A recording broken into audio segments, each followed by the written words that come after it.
ഇന്ന് നമ്മുടെ കിട്ടിയിട്ടുള്ളത് വെള്ളപ്പാവയ്ക്കാണ്. ഈ വെള്ളപ്പാവയ്ക്ക വെച്ചിട്ട് ഏറ്റവും ഇഷ്ടമുള്ള ഒരു കാര്യം ചെയ്യാം. പാവയ്ക്ക ഫ്രൈ ഉണ്ടാക്കി നോക്കിയാലോ? വാ. Hi hello, hi hello. ആരും സ്കിപ്പ് അടിച്ച് പോരുത് കേട്ടോ, ഫുള്ള് കാണണം. എന്താണെന്നറിയോ, ഈ പാവയ്ക്ക ഒട്ടും കഴിക്കാത്തൊരു വ്യക്തിയാണ് ഞാൻ. കാരണം കുഞ്ഞുനാളിലെ ഇതിൻ്റെ കയ്പ്പ് പറഞ്ഞ് മനസ്സിലാക്കി തന്നതുകൊണ്ട് അങ്ങനെ കഴിക്കാൻ തോന്നിയിട്ടില്ല. പിന്നെ എപ്പോഴോ പാവയ്ക്ക കഴിക്കണമെന്ന് ആഗ്രഹം. എന്നാൽ പിന്നെ വെറുതെ കഴിക്കാൻ പറ്റില്ലല്ലോ, എങ്ങനെ നല്ല ടേസ്റ്റി ആയിട്ട് കഴിക്കാമെന്നൊരു ഐഡിയ എൻ്റെ മനസ്സിൽ ഉദിച്ചു. ആ ഐഡിയയാണ് ഞാനിവിടെ ചെയ്യാൻ പോണേ. എല്ലാവരും നോക്കി ട്രൈ ചെയ്യണം കേട്ടോ. നമുക്ക് ഈ കട്ട് ചെയ്തെടുത്ത പാവയ്ക്ക ഫ്രൈ ചെയ്യാൻ പോയാലോ? അങ്ങനെ വെറുതെ അങ്ങനെ ഫ്രൈ ചെയ്യാൻ പറ്റുമോ? ഇല്ല, അതിൽ മസാല ചേർക്കണം. ഞാൻ ഇതിലൊരു സ്പെഷ്യൽ ഐറ്റം ചേർക്കണോണ്ട് നിങ്ങൾ ചേർത്ത് ഫ്രൈ ചെയ്യുമോയെന്ന് എനിക്കറിയില്ല. എങ്കിലും ഞാൻ അത് ചേർത്ത് ഫ്രൈ ചെയ്ത് കാട്ടിത്തരാം. ഓക്കെ, അപ്പോൾ റെഡിയല്ലേ? നമുക്ക് തുടങ്ങാം.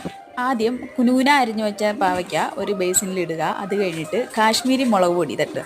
അന്ന് കാരണം നല്ല ചുവപ്പ് നിറവും കിട്ടും, എരിവും ഉണ്ടാവില്ല. എന്നിട്ട് ലേശം നമ്മുടെ കണക്കിന് ഉപ്പ് പുരട്ടുക. അടുത്താണ് മക്കളെ എൻ്റെ ഐറ്റം, നല്ല തൈര്. ഞാനിപ്പോൾ മിൽമയുടെ തൈരാണ് എടുത്തിട്ടുള്ളത്. ആ തൈര് നല്ലോണം ഒഴിക്കുക, ആവശ്യത്തിന്.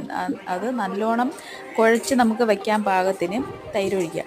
ഈ തൈര് ഒഴിക്കണതിൻ്റെ പ്രത്യേകത എന്ന് വെച്ചാൽ നമുക്കതിൻ്റെ കയ്പ്പ് അറിയത്തില്ല. കയ്പ്പ് അറിയാണ്ട് നമുക്ക് പാവയ്ക്ക നമ്മൾ ഒരുപാട് കഴിക്കും. ട്രൈ ചെയ്ത് നോക്കിയാലേ മക്കളെ അറിയുള്ളൂ.